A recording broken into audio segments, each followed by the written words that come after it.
আমরা একটু অন্য সাবজেক্টের টপিকস নিয়ে আজকে আমরা ক্লাস 7 এর দ্বিতীয় পর্যায়ক্রমিক মূল্যায়নের খুব গুরুত্বপূর্ণ হচ্ছে আমাদের একটি সাবজেক্ট হিস্ট্রি অর্থাৎ ইতিহাস।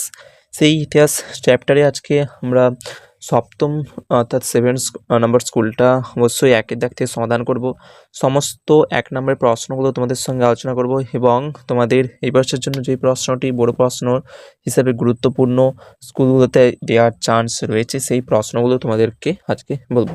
তাই ক্লাসটি শুরু থেকে শেষ পর্যন্ত দেখো। যদি কোনো জায়গায় বুঝতে অসুবিধা হয় তখন অবশ্যই আমাকে কমেন্ট করতে ভুলবে না। তো চলো শুরু করছি আজকের ক্লাসের টপিকস।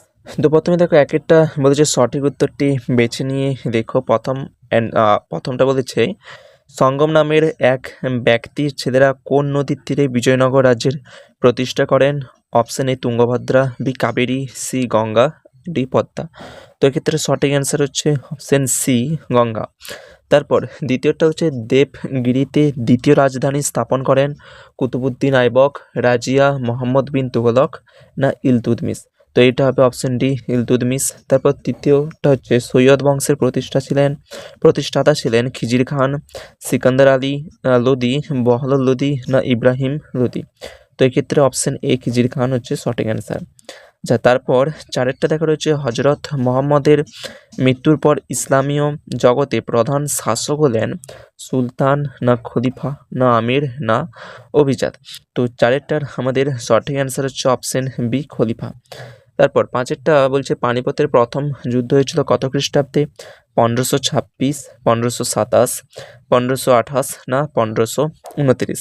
তো এক্ষেত্রে অপশন এ 1526 খ্রিস্টাব্দে। যে ছয়টা কৃষকদের পাট্টা দিতেন হুমায়ুন, শেরশাহ, আকবর না শাহজাহান। তো এক্ষেত্রে অপশন বি হচ্ছে শেরশাহ। তারপর সাতেরটা দহসালা ব্যবস্থা চালু করেন আকবর, বাবর, হুমায়ুন না জাহাঙ্গীর। তো এক্ষেত্রে দহসালা ব্যবস্থা চালু করেছিলেন এক্ষেত্রে হবে অপশন এ আকবর। আচ্ছা, তারপর আটেরটা নগর শব্দটি আসলে কোন ভাষার শব্দ? আরবি, ফরাসি, সংস্কৃত না উর্দু। তো আরেকটা হচ্ছে অপশন সি সংস্কৃত। দিল্লি শহরের প্রধান সমস্যা ছিল জলের অভাব, তারপরে হচ্ছে বাসস্থানের সমস্যা, তারপরে হচ্ছে যাতায়াতের সমস্যা না ডেটা কোনোটিই নয়।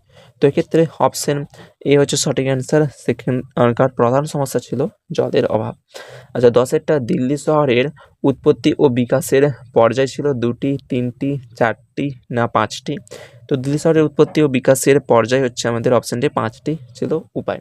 আচ্ছা, এরপর 2 দাগের দেখা রয়েছে নির্দেশ অনুযায়ী উত্তর দাও। 2 এরটা আমাদের বলছে একটি বাক্যে উত্তর দিতে হবে। আচ্ছা, প্রথমেরটা দেখা রয়েছে সিজদা ও পাইবস প্রথা কে চালু করেন? তো সিজদা এবং পাইবস প্রথা চালু করেন গিয়াসউদ্দিন বলবন। দ্বিতীয়টা হচ্ছে সৈনিকদের থাকার জন্য সিরিশহর কে তৈরি করেন?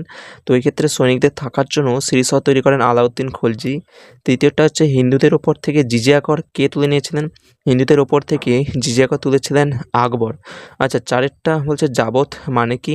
যাবত হচ্ছে আমাদের জমি জরিপের ভিত্তিতে রাজস্ব নির্ধারণের ব্যবস্থাকে আমরা যাবত বলে থাকি। তো যাবত আরবার বলছি, খাতায় লিখে নিতে পারো। যাবত হচ্ছে আমাদের জমি জরিপের ভিত্তিতে রাজস্ব নির্ধারণের ব্যবস্থা। আচ্ছা, পাঁচেরটা হচ্ছে হাভেলি কি? হাভেলি হচ্ছে অভিজাত বা ধনী ব্যক্তিদের বড় বাসভবন। অভিজাত বা ধনী ব্যক্তিরা যেইখানে থাকেন সেটাকে আমরা কিন্তু বলে থাকি হাভেলি। আচ্ছা, এরগুলো আমাদের সব এমসি বলছে এসিকিউ টাইপের প্রশ্ন ছিল। বেটা সত্য মিথ্যা দেখো। প্রথমেরটা বলছে চৌসার যুদ্ধ হুমায়ুন ও শের খানের মধ্যে হয়েছিল। তো এটা সত্য হবে। দ্বিতীয়টা আলাউদ্দিন খলজির সেনাপতি মালিক কাফুর দক্ষিণ ভারত অভিযান নেতৃত্ব দিয়েছিলেন। এটাও কিন্তু আমাদের সত্য হবে, দুটোই সত্য। আচ্ছা, সেটা শূন্যস্থান পূরণ করো। প্রথমেরটা দেখো রয়েছে মোহাম্মদ ঘুরি মারা যান ড্যাশ খ্রিস্টাব্দে। তো মোহাম্মদ ঘুরি মারা যান 1206 খ্রিস্টাব্দে। দ্বিতীয়টা সকলের প্রতি সহনশীলতা এবং সকলের জন্য শান্তির ব্রতকেই বলা হয় ড্যাশ বলা হয়, এটা হবে সুলহ ই কুল বলা হয়। তৃতীয়টা হচ্ছে তৈমুর লং দিল্লি আক্রমণ করেন কত খ্রিস্টাব্দে? এইটা হবে 1398 খ্রিস্টাব্দে।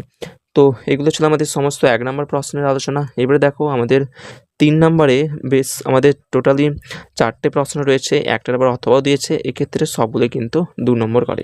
তো এক্ষেত্রে 3-এর দাগে যে প্রশ্নগুলো রয়েছে সব থেকে ইম্পর্টেন্ট বলতে আরও প্রতি বছরই প্রায় দিয়ে থাকে একটা। ইকতা কি? ছোট ইকতা শাসককে দায়িত্ব পালন করতেন। ইকতা থেকে কিন্তু প্রায় প্রতি বছরই প্রশ্ন দিয়ে থাকে। আচ্ছা, তারপর দ্বিতীয়টাও দেখবে যে কৃষ্ণদেব রায় কে ছিলেন, তেলুগু ভাষায় লেখা তার বইটির নাম। তো এক্ষেত্রে প্রশ্ন দ্বিতীয়টা থেকে আসে কৃষ্ণদেব রায়ের বইটির নাম ঠিক মনে নেই, তো সেক্ষেত্রে ও প্রথমে বইটির নাম দিয়ে দেয়, তারপর বলে যে তার মানে এই বইটি কার লেখা, এইভাবে কিন্তু প্রশ্নটা আসে।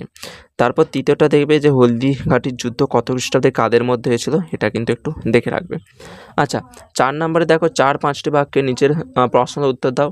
তো এক্ষেত্রে আমাদের প্রতিটা প্রশ্ন 3 নাম্বার করে দেখতে হচ্ছে, যে পাশে রয়েছে 3 4 12। তো এক্ষেত্রে তোমরা যেই প্রশ্নটা তোমাদের পরীক্ষার জন্য খুব ভালোভাবে করে রাখবে, সেটা হচ্ছে যে 3-এরটা দিয়ে থাকে প্রায় প্রতি বছর। 12 ভূঁইয়া কারা আর টোডরমল বন্দোবস্ত। টোডরমলটা হয়তো নাও দিতে পারে, কিন্তু 12 ভূঁইয়া এই প্রশ্নটা কিন্তু খুব গুরুত্বপূর্ণ রয়েছে। আচ্ছা, এক একটাও দেখে রাখবে দিল্লির সুলতানদের কখন খলিফার অনুমোদন দরকার হতো, এটাও একটু এক্ষেত্রে দেখে রাখা মনে হচ্ছে গুরুত্বপূর্ণ রয়েছে। তারপর দিল্লি শহরে জলের সমস্যার সমাধান সুলতানরা কীভাবে করেছেন, এটাও কিন্তু দেখে রাখবে। তারপর 5এরটা দেখো 8-10টি বাক্যের নিচে যে কোনো 2টি প্রশ্নের উত্তর দিতে বলেছে। তো 5এরটা যে দেখতে পাচ্ছ সব 5 নাম্বার করে, 2টিই করতে হবে, 3টি দিয়েছে। তো এক্ষেত্রে এই যে শের শাহের শাসন সংস্কার সম্বন্ধে দেখো, শের শাহের শাসন ব্যবস্থা, এটা কিন্তু পরীক্ষায় দিতে পারে। তারপর 2এরটা 1এরটা অতটাও হয়তো ইম্পর্টেন্ট না, কিন্তু 3এরটা দেখে রাখবে। শাহজাহানবাদের মিশ্র প্রাকৃতিক নাগরিক বসতি সম্পর্কে জানো লেখো। বিশেষ করে এই 5এর দাগে 2এরটা কিন্তু ইম্পর্টেন্ট রয়েছে। বন্ধুরা, এই ছিল আজকে ক্লাসের টপিকস। আজকে আমরা সপ্তম শ্রেণীর দ্বিতীয় পর্যায়ক্রমিক মূল্যায়নের ইতিহাসের রায় মডার্ন প্রশ্নবিচিত্রার 7 নম্বর স্কুলটা আলোচনা করলাম। পরের ক্লাসে কিন্তু আমরা 6 নম্বর স্কুল নিয়ে আসছি।